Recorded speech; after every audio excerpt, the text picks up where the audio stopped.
Dan memang jelang pelaksanaan debat Cagup-Cawagup DKI Jakarta kedua Jumat nanti, sebuah lembaga survei kembali mengeluarkan hasil survei elektabilitas atau tingkat keterpilihan dari ketiga pasangan calon. Mari kita lihat bersama, saya akan tunjukkan kepada Anda survei terbaru yang keluar, dan ini survei ini dilakukan oleh Lembaga Indikator Politik Indonesia di bawah kepemimpinan Burhanuddin Muhtadi. Survei ini dilakukan pada tanggal 12 hingga 20 Januari. Ini adalah satu-satunya survei yang saya tahu bahwa dilakukan setelah dilakukannya debat pertama pada tanggal 13 Januari pada Jumat 2 minggu lalu. Dan kita lihat dari hasil terbaru survei yang dilakukan pasca debat ini, pasangan nomor urut 1 memperoleh 23,6% dari tingkat elektabilitas, kemudian pasangan Ahok Jarot 38,2% dalam hal elektabilitas, begitu juga untuk dalam hal elektabilitas pasangan Anies Sandi memperoleh 23,8%.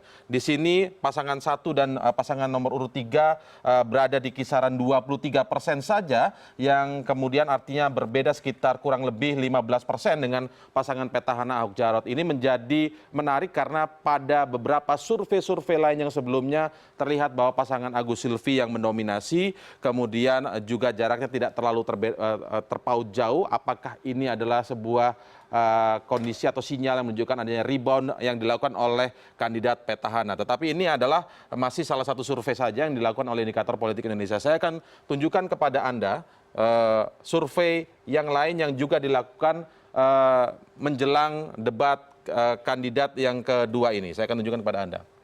Baik.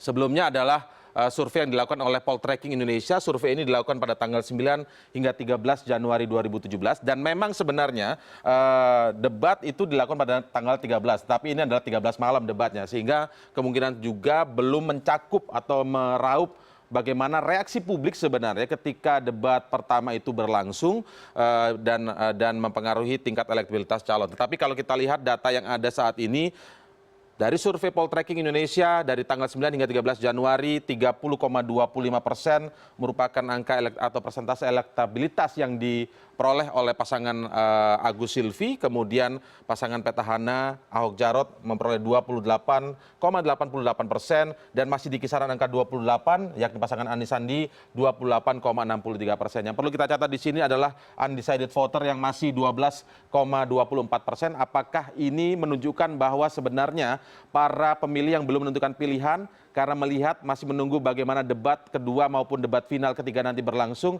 mereka masih bersifat wait and see. Mana program yang begitu real, begitu konkret bisa diwujudkan untuk menyejahterakan warga DKI Jakarta. Kita lihat masih ada satu survei lagi, dan ini berdekatan waktunya. Survei yang kali ini dilakukan oleh Lingkaran Survei Indonesia atau LSI.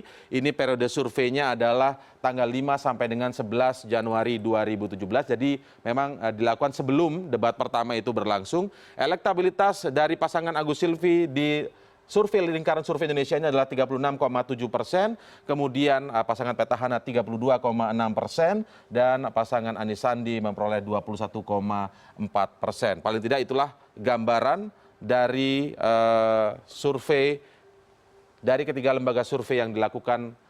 Artinya apakah debat memiliki arti penting bagi para pasangan calon terkait dengan tingkat elektabilitasnya? Kita akan melihat nanti bahwa debat kedua nanti akan sangat mungkin bisa saja berfluktuasi bagi elektabilitas pasangan calon, terutama menjelang pemilihan di tanggal 15 Februari nanti.